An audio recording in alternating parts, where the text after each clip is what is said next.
I believe I came from God, and you believe you came from a monkey, and you've convinced me you're right. And this guy's running for the GOP nomination for president.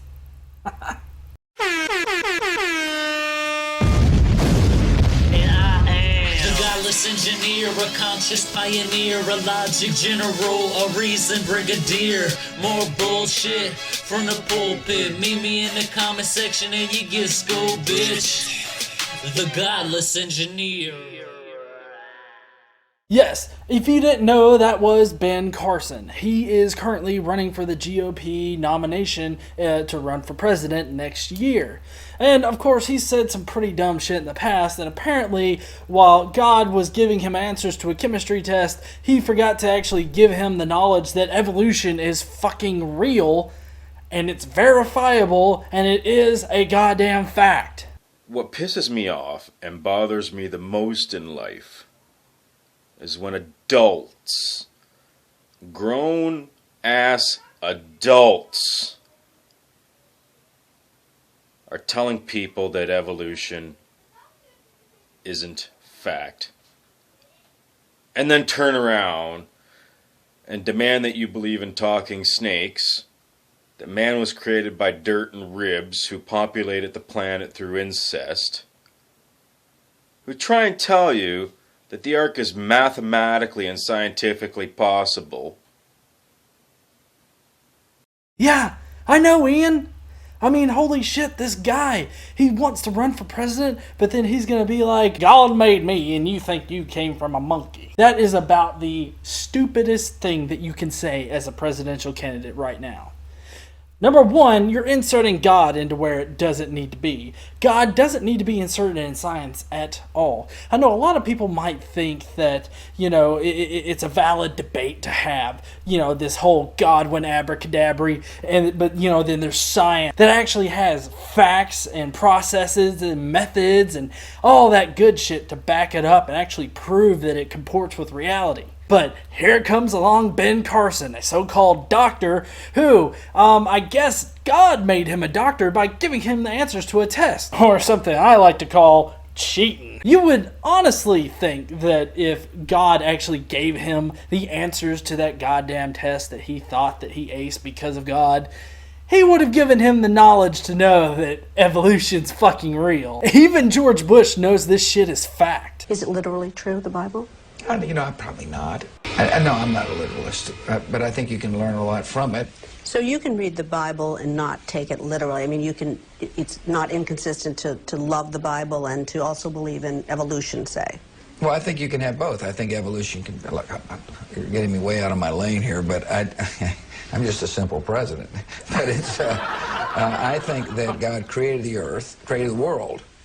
I think that the creation of the world is so mysterious, it requires something as large as an almighty. And I don't think it's incompatible with, the scientific proof that there's evolution. So, Ben Carson, you're not exactly starting off on a really good foot here as far as wading into the presidential nominee spot. Now, I know, you're just pandering to your constituents, but at the same time, don't be a fucking dumbass. And you, yes, you, right there, the Republican, atheist, or Christian, whoever the fuck you are watching this, don't vote for this kind of stupidity. This is the kind of thought that is really going to drive America down in the ladder of, world standing as far as societies go. I mean, totally pushing evolution out of the classroom because you feel that it's faith-based just because you're too stupid in order to understand it isn't a good reason to make other people dumb as fuck.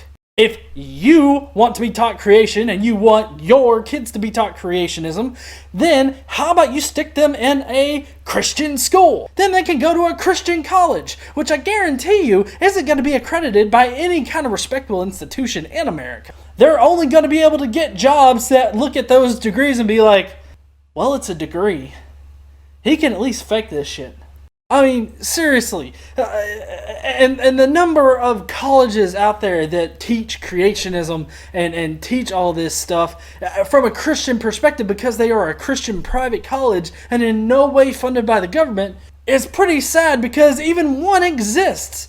And we're in America. I'm not saying that you shouldn't be able to do that. I'm just saying that it's really sad that in America, we're actually having to fight this. We're having to fight abracadabra in the science classroom. I mean, that alone is fucking ridiculous.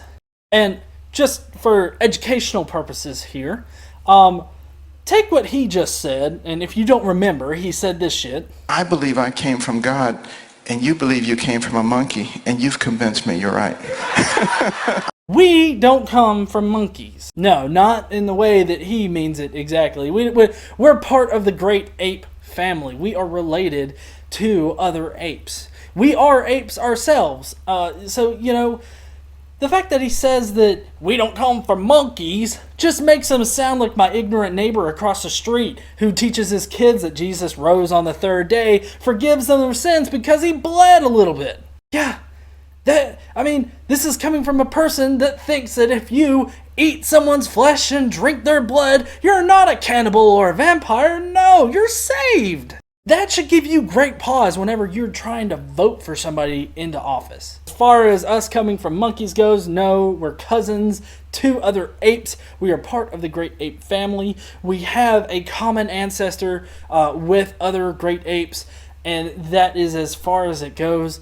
Nobody is saying that we come from monkeys, and at this point in time, it is so ignorant to even say that particular sentence that I think Ray Comfort should slap you in the face with a banana.